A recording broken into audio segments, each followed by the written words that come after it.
Hello everyone, मैं मनोज स्वागत करता हूं आपके अपने यूट्यूब चैनल जैकबोर्ड 2.0 में। बच्चों, इस वीडियो में चर्चा करने वाले हैं मोस्ट वीवीआई ऑब्जेक्टिव क्वेश्चंस को क्लास 8 एग्ज़ाम 2025 के लिए। हाँ बच्चों, ये सारे क्वेश्चंस आपके जो रहेंगे वेरी वेरी इंपॉर्टेंट रहने वाले हैं, जो आपके एग्ज़ाम के लिए अत्यंत महत्वपूर्ण है। और सब्जेक्ट बच्चों आप लोग का मैथ रहेगा। तो इस वीडियो में हम लोग मैथ के लिए मोस्ट इम्पॉर्टेंट क्वेश्चंस देखने वाले हैं। चलिए बच्चों, आगे बढ़ते हुए बता दें कि सीरीज ये 1 चल रहा है आपका मैथ का। टोटल हम प्रयास करेंगे 2 से लेकर 3 सीरीज कंप्लीट लाने का, जिसमें आपका कुल मिला के जो क्वेश्चन संख्या रहेंगे वो रहेंगे कुल 50 प्रश्न। सभी उत्तर देना अनिवार्य रहेगा आप लोग का एग्जाम में भी, और प्रत्येक प्रश्न के लिए आप लोग का 4 विकल्प दिया जाएगा और 4 विकल्प में से एक सही आंसर को चयन करना है बच्चों। और ध्यान ये रखिएगा बच्चों कि आप लोगों का जो एग्ज़ाम है उसमें कोई भी नंबर गलत उत्तर के लिए काटा नहीं जाएगा, इसलिए आप लोग सारे क्वेश्चंस को अटैम्प्ट कीजिएगा, एक भी छोड़िएगा नहीं। और हाँ बच्चों, आप लोग को बताते चले कि ये सीरीज 1 है आपका। 28 जनवरी 2025 को यहीं से आपका क्वेश्चन क्या होगा छपेगा। पूरा वीडियो को जरूर देखें। चलिए बच्चे आगे बढ़ते हैं। हमारे चैनल्स को बच्चे ज़रूर सब्सक्राइब कर लें। हमारे चैनल @जैकबोर्ड 2.0 को लाइक कीजिए और सब्सक्राइब कीजिए और अपने दोस्तों के साथ शेयर भी कीजिए बच्चों, क्योंकि आप लोगों को इसी चैनल के माध्यम से रेल प्रोजेक्ट टेस्ट का वीकली टेस्ट का ओरिजिनल क्वेश्चन सबसे पहले आप लोग को देखने को मिलता है बच्चों। साथ ही साथ आप लोग का जो जीके का क्वेश्चन प्रार्थना सभा में पूछा जाता है वो भी आपका अपलोड होता है। इसीलिए आप लोग सबसे पहले हमारे चैनल @जैकबोर्ड 2.0 को सब्सक्राइब कर लीजिए बच्चों। आप रेड बटन दबा के सब्सक्राइब कर लीजिए। चलिए अब देर ना करते हुए मोस्ट इम्पॉर्टेंट जो वीवीआई क्वेश्चंस है आपके एग्जाम के लिए उसको स्टार्ट करते हैं देखना। पहला क्वेश्चन आप लोग के बीच में बच्चों, तो यहाँ पे देखिए पहला क्वेश्चन पूछा गया आपका, सबसे छोटी पूर्ण संख्या कौन सी है? तो राइट आंसर हो जाएगा बच्चों ऑप्शन नंबर बी 0। सबसे छोटी पूर्ण संख्या क्या है? 0 इज द राइट आंसर बच्चों। आगे बढ़ते हैं आपका नेक्स्ट क्वेश्चन पूछा गया 5 का व्युत्क्रम क्या होगा? क्वेश्चन नंबर 2 में पूछा गया 5 का व्युत्क्रम। तो बच्चों याद रखिएगा व्युत्क्रम का मतलब होता है उल्टा। तो 5 लिखा हुआ है, इसके नीचे कुछ नहीं तो अपने मन से 1 दीजिएगा, तो इसका उल्टा क्या हो जाएगा 1/5। तो आंसर क्या हो गया 1/5। देखिए बच्चों कौन सा ऑप्शन में है? क्वेश्चन नंबर 2 का राइट आंसर हो गया ऑप्शन नंबर डी, यानी कि 1/5 आंसर हो गया।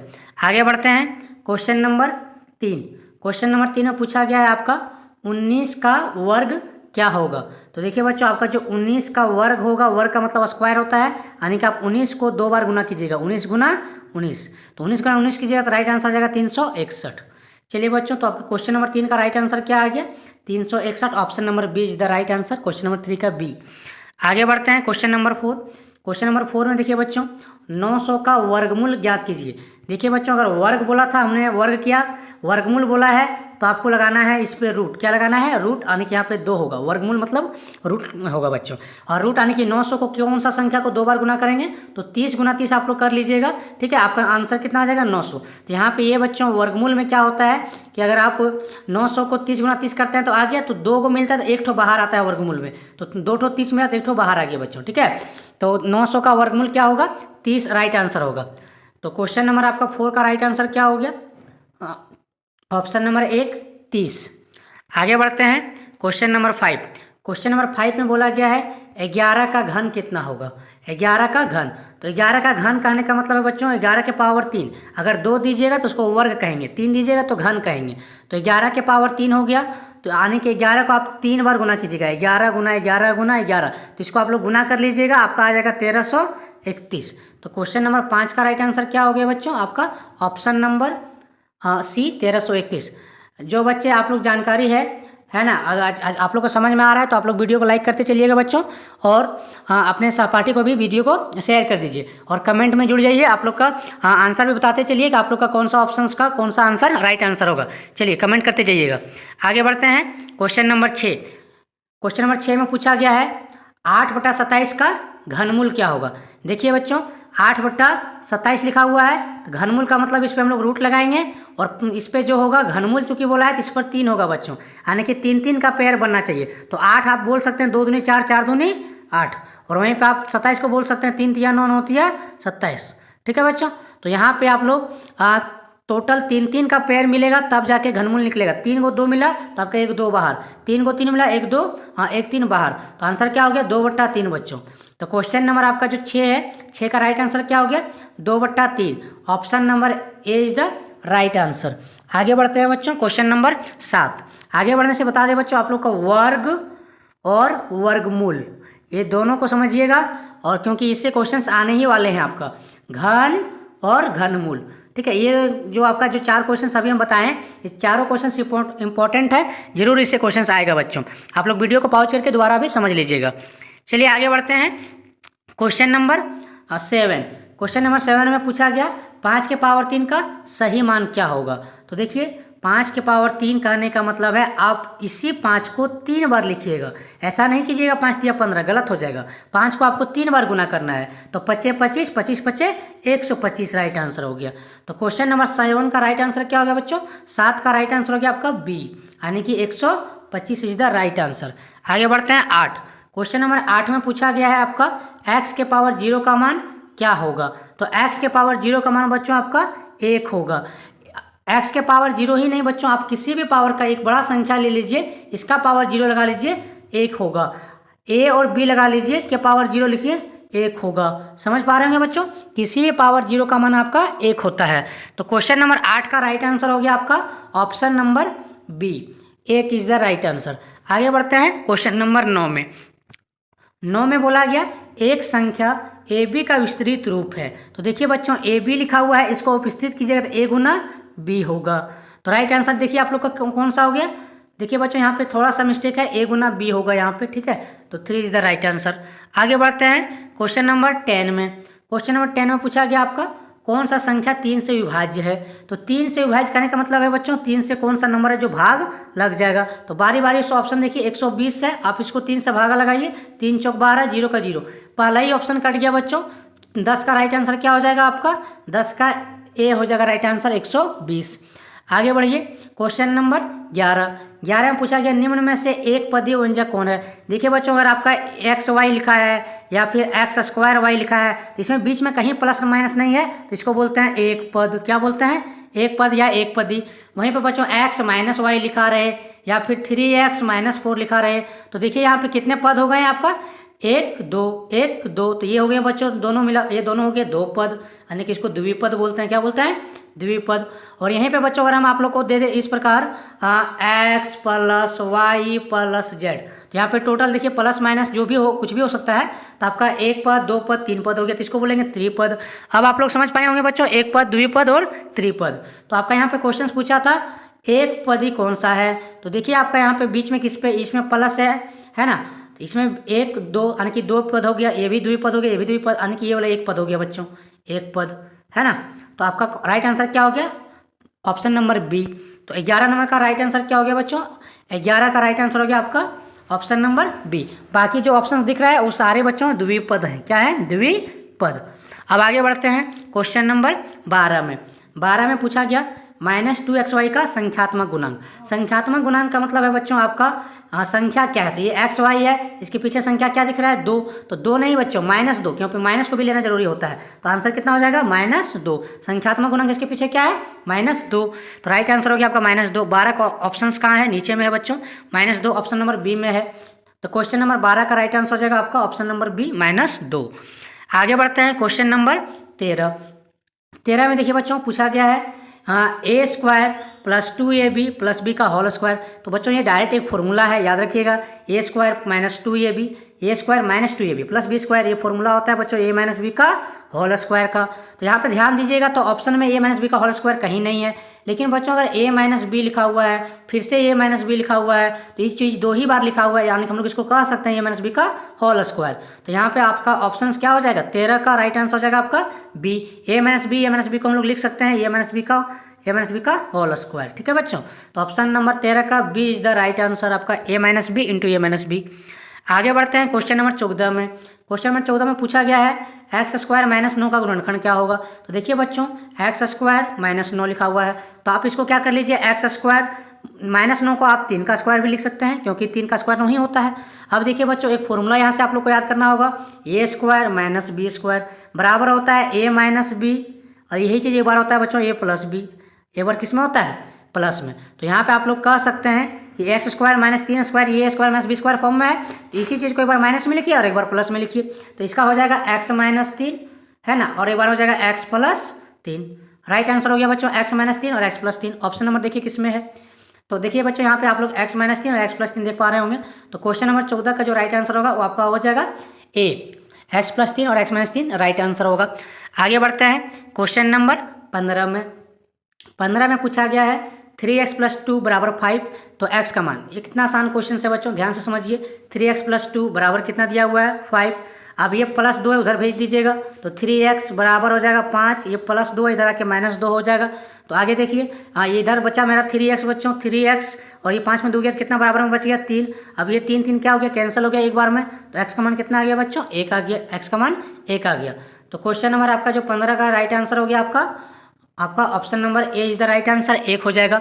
आगे बढ़ते हैं क्वेश्चन नंबर 16 में बच्चों। क्वेश्चन नंबर 16 में देखिए आप लोग को पूछा गया है, क्वेश्चन नंबर 16 में पूछा गया है आपका 3 लगातार पूर्णांकों का योगफल 51 है तो पूर्णांक होगा।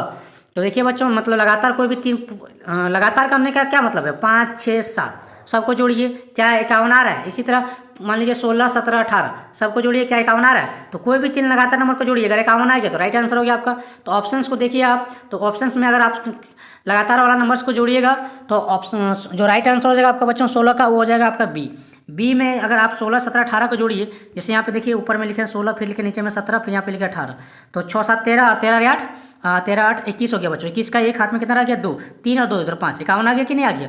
तो क्वेश्चन नंबर 16 का राइट आंसर क्या हो गया बच्चों, तो 16 का राइट आंसर हो गया आपका option number B. Option number B सही हो गया, 51 आएगा जोड़ने पे।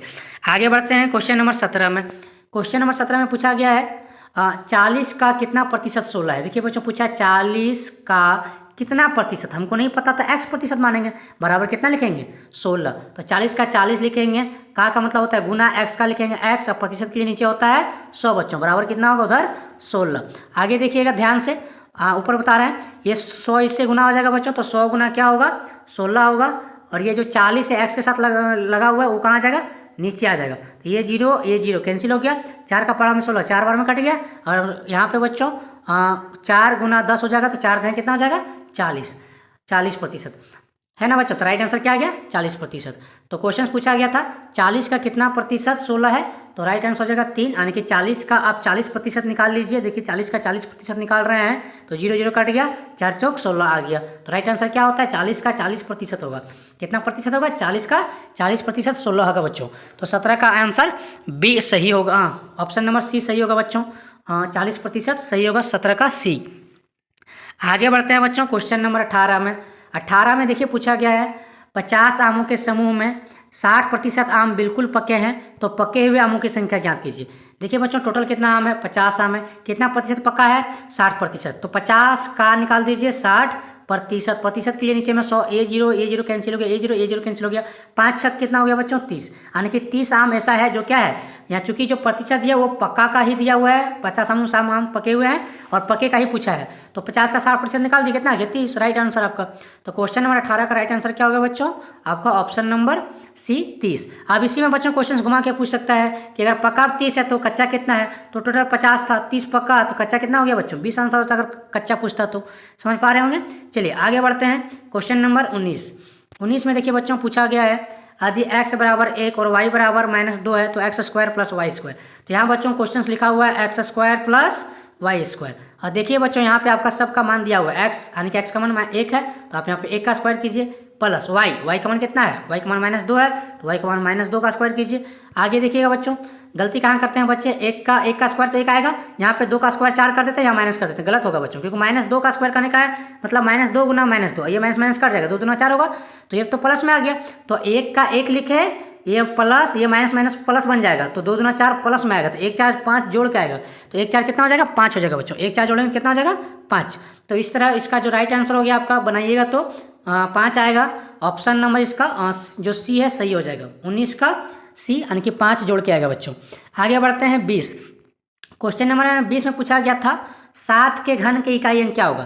तो अभी बताएं बच्चों 7 घन का मतलब कितना लगाइएगा 3, तो 7 को कितना बार गुना कीजिएगा 3 बार, 1 बार 2 बार 3 बार, तो इसका गुना करने पर कितना आ जाएगा 343। अब पूछा है इसका बच्चों इकाई अंक। इकाई अंक का मतलब होता है जो सबसे लास्ट में होता है इधर दाहिने तरफ से, तो इकाई अंक आपका कितना है यहाँ पे 3 है बच्चों। तो राइट आंसर क्या हो गया 20 का 3 आंसर। तो ऑप्शन नंबर देखिए सी में ही है और 3 आंसर होगा। 7 का घन का इकाई अंक कितना होगा 3। आगे बढ़ते हैं क्वेश्चन नंबर 21 में पूछा गया है एक घड़ी का अंकित मूल्य आपका 2000 रुपया दिया हुआ है, तो 10% बट्टा दिया जाता है, तो विक्रय मूल्य ज्ञात कीजिए। देखिए बच्चों घड़ी का दाम कितना था, घड़ी का दाम था आपका 2000 रुपया। हम बट्टा कितना दे रहे हैं, बट्टा देने का मतलब बच्चों छूट, यानी कि हम लोग छूट देते हैं ना कि आज ऑफर है छूट है 10%, तो 2000 है 10% हम छूट दिए, ठीक है। 10% निकाल लीजिए आप, ये जीरो से ये जीरो कैंसिल हुआ, ये जीरो से ये जीरो कैंसिल हुआ, तो कितना रुपया आ गया 200 रुपया छूट दिए। तो हम टोटल कितना मूल्य था मेरा अंकित मूल्य, यानी कि हम दाम बिठा के रखे थे 2000 रुपया, जिसमें से 200 रुपया छूट दिए, तो इससे यानी कि हम बेचे उसको कितना में 1800 में बेचे। जानते हैं बच्चों आप लोग बेचना को क्या बोलते हैं विक्रय मूल्य। तो यहाँ पे पूछा था, देखिए पूछा था आपका विक्रय मूल्य ज्ञात कीजिए, तो सीधा कीजिएगा 2000 का 10% निकालिएगा तो आपका 200 रुपया निकलेगा। आप चूंकि 200 रुपया उसको माफ कर दिए तो बचेगा 1800 ही, तो आप दुकान उससे 1800 रुपया लीजिएगा, तो जितना बेचिएगा वही विक्रय मूल्य कहलाएगा ना। तो विक्रय मूल्य क्या हो गया आंसर 1800 हो गया बच्चों। तो क्वेश्चन नंबर इसका 21 का राइट आंसर क्या होगा, 21 का राइट आंसर हो गया आपका डी, यानी कि 1800 हो गया बच्चों। आगे बढ़ते हैं क्वेश्चन नंबर 22 में पूछा गया था 75 पैसा का 2 रुपया से अनुपात। देखिए बच्चों शुरू में 75 लिखा, 75 लिख दिया, अनुपात का मतलब बटा कीजिएगा, ये रुपया में दिया तो 2 रुपये में कितना पैसा होता है 200 पैसा होता है बच्चों। अब 25 से काटिएगा, 25 दिया 75, 25 से काटिएगा तो 8 बार में कटेगा, तो 3 अनुपात क्या आ जाएगा 8 आंसर हो जाएगा। चलिए तो 22 का राइट आंसर क्या होगा आपका, option number A is the right answer. आगे देखिए 23 में बोला गया दो परिमेय संख्या के बीच कितनी परिमेय संख्या होगी। तो देखिए बच्चों किसी भी दो परिमेय संख्या के बीच, जैसे 1 और 2 के बीच में या फिर 3 और 4 के बीच में, किसी भी दो नंबर के बीच में जो परिमेय संख्या होता है ना बच्चों, वो होता है अनंत। कितना होता है अनंत, क्योंकि 1 के बाद आप 1.1 लिख सकते हैं, फिर 1.2 लिख सकते हैं, फिर 1.1 के नीचे आप 1.11 लिख सकते हैं, इस तरह बढ़ते जाएगा बच्चों। तो याद रखिएगा दो परिमेय संख्या के बीच कितनी परिमेय संख्या होती है, अनंत लगाइएगा, ठीक है। अनंत राइट आंसर होगा। ऑप्शन नंबर आपका देख लीजिए, तो इसका राइट आंसर क्या हो जाएगा ऑप्शन नंबर 4, यानी कि D is the right answer Anant. आगे बढ़ते हैं क्वेश्चन नंबर 24 बच्चों। 24 में पूछा गया है निम्न में से कौन पाइथागोरस त्रिक है। तो पाइथागोरस त्रिक बच्चों होता है, जैसे यहाँ पे आप इस तरह निकालिए समकोण वाला में, ठीक है, जिसमें आपका p square plus b square है ना, ये इक्वल टू होता है h स्क्वायर का, इसमें पुट होना चाहिए बच्चों। तो ऐसा आप कीजिएगा तो केवल 6 8 10 होगा, यहाँ पे 6 रखिएगा, यहाँ पे 8 रखिएगा, यहाँ पे 10 रखिएगा, तभी होगा, क्योंकि बड़ा वाला जो नंबर है ये हमेशा ये दोनों का योग के बराबर होता है। तो 6 का स्क्वायर कीजिएगा तो 36 होगा, 8 का स्क्वायर कीजिएगा तो 64 होगा, और इसका रूट लगेगा बच्चों, है ना। फॉर्मूला में यहाँ पे स्क्वायर उधर भेजिएगा तो रूट बनता है, तो 36 और 64 जोड़िएगा तो रूट 100 होगा, और 100 का मान कितना होगा 10। तो ये वेरीफाई हो रहा है बच्चों। तो आपका जो इसका राइट आंसर हो जाएगा क्वेश्चन नंबर 24 का राइट आंसर हो जाएगा आपका सी 6 8 10। बाकी ये दोनों बच्चों त्रिक नहीं है, ये पाइथागोरस त्रिक नहीं है। तो पाइथागोरस त्रिक कौन है, पाइथागोरस त्रिक बच्चों 6 8 10 एक पाइथागोरस त्रिक है। तो 24 का सी राइट आंसर होगा। आगे देखिए 25 नंबर बच्चों, और 25 नंबर बताने से पहले बता दें बच्चों कि जो वीडियो है थोड़ा सा लॉन्ग हो रहा है, इसीलिए इसको हम क्या करते हैं, इस सीरीज को भी पार्ट 1 में बांटते हैं, है ना बच्चों। क्वेश्चन नंबर आपका जो एग्जाम होने वाला है वो टोटल सेट में आपका 50 क्वेश्चंस रहेगा, तो हम इसको 2 भागों में बांटते हैं 25-25 करके, ठीक है बच्चों। तो इस वीडियो में हम 25 क्वेश्चंस बताएं, इसको वीडियो को भरपूर लाइक कीजिएगा बच्चों, ताकि और अगला जो 25 क्वेश्चंस है वो जल्द से जल्द लेके आएँ, या फिर इसी का तुरंत सेकेंड वीडियो इसी के बाद अपलोड कर देंगे, ठीक है बच्चों। तो आप लोग सबसे पहले वीडियो को लाइक कीजिए। क्वेश्चन नंबर 25 देखिए, 25 में पूछा गया है एक प्रेशर कुकर का अंकित मूल्य 450 है और 360 में उपलब्ध है। कहने का मतलब आप दाम बिठा के रखे हैं 450 रुपया, है ना, मार्कर वगैरह से, है ना, कहीं या फिर स्टिकर लगा के हम लोग लिख देते हैं इतना रुपया दाम है, 450 दाम है, लेकिन कोई खरीदने जाता है तो उसको 360 में ही उपलब्ध है, यानी कि 360 रुपये में दे देता है। तो पूछा कितना छूट दिया, यानी कि बट्टा कितना दिया, तो माइनस कर दीजिए, 0 का 0, या 5 में 6 नहीं जाएगा, 15 देंगे, बचा हो जाएगा, तो 15 में 6 गया तो 9 हो जाएगा, यहाँ पे कट गया 3, यानी कि 90 रुपये बच्चों, है ना। तो पूछा गया था कि एक प्रेशर कुकर को अगर अंकित मूल्य 450 है और 360 में उपलब्ध है तो बट्टे की राशि क्या है, यानी कि छूट कितना दिए। तो बच्चों इसको घटा दीजिएगा, तो 90 रुपये हम उसको दुकान में क्या दिए, उसको छूट दिए। चलिए तो 25 का राइट आंसर क्या होगा, 450 में 360 घटाइएगा तो 90 रुपया, तो 25 का सी राइट आंसर होगा बच्चों, ठीक है बच्चों।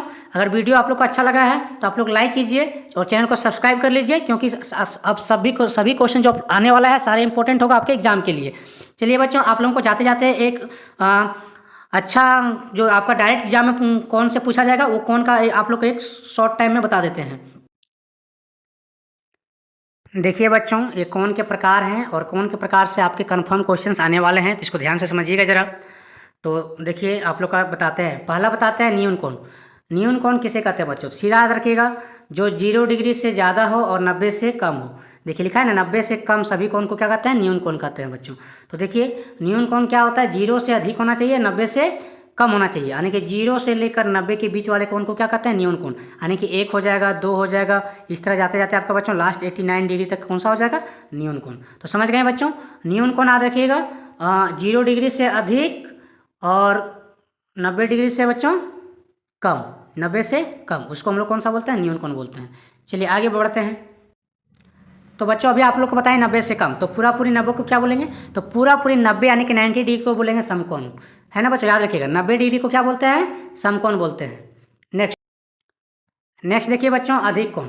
अधिक कोण बच्चों 90 डिग्री से बड़ा होता है और 180 से कम होता है। सीधा याद रखिएगा, अधिक कोण 90 डिग्री से बड़ा होता है और 180 से कम होता है बच्चों, ठीक है? अच्छा से याद कीजिएगा। तो मान लीजिए अगर आ गया क्वेश्चन कहीं 120 डिग्री, कौन सा कोण है? तो 120 डिग्री बच्चों कौन सा कोण हो गया? ये आपका अधिक कोण हो गया। जैसे आ गया आपका 150 डिग्री, तो 150 डिग्री कौन सा कोण हो गया? अधिक कोण हो गया बच्चों। चलिए यहाँ पे आप लोग अधिक कोण देख लीजिए, आगे बढ़ते हैं। तो जैसा कि बताएं बच्चों 180 से कम था, तो फिर पूरा पूरी 180 को क्या बोलेंगे? तो याद रखिएगा बच्चों सरल कोण, है ना? तो देखिए यहाँ पे सरल कोण या ऋजु कोण, जिस कोण का माप पूरा पूरी 180 डिग्री हो अर्थात 2 समकोण हो उसे सरल कोण कहेंगे। क्वेश्चन से ये भी पूछ सकता है कि 2 समकोण को क्या कहते हैं? तो 2 समकोण को बोलते हैं सरल कोण या फिर ऋजु कोण बच्चों, ठीक है? याद रखिएगा 180 डिग्री पूरा पूरी को सरल कोण या ऋजु कोण कहते हैं। ये लास्ट कोण है बच्चों, लास्ट कोण देख लीजिए आपका विरहत कोण। विरहत कोण को बच्चों सबसे पहले याद रखिएगा प्रतिवर्ती कोण कहते हैं। विरहत कोण को प्रतिवर्ती कोण कहते हैं। ये बच्चों 180 से अधिक होता है और 360 से कम होता है बच्चों, उसको बोलते हैं हम लोग प्रतिवर्ती कोण, ठीक है? जैसे बच्चों एग्जाम में आ गया आपका, मान लीजिए 270 डिग्री कौन सा कोण है? तो 270 डिग्री आपका कौन सा कोण हो जाएगा? प्रतिवर्ती कोण हो जाएगा या फिर विरहत कोण, इसी को कहते हैं बच्चों, ठीक है? बच्चों ये कोण वाला जरूर याद कीजिएगा, ये आपका एग्जाम में आने वाला है। तो बच्चों इस वीडियो में आप लोग समझ चुके हैं अभी तक 1 से लेकर 25 तक जो इम्पोर्टेंट क्वेश्चन था वो करा दिए हैं।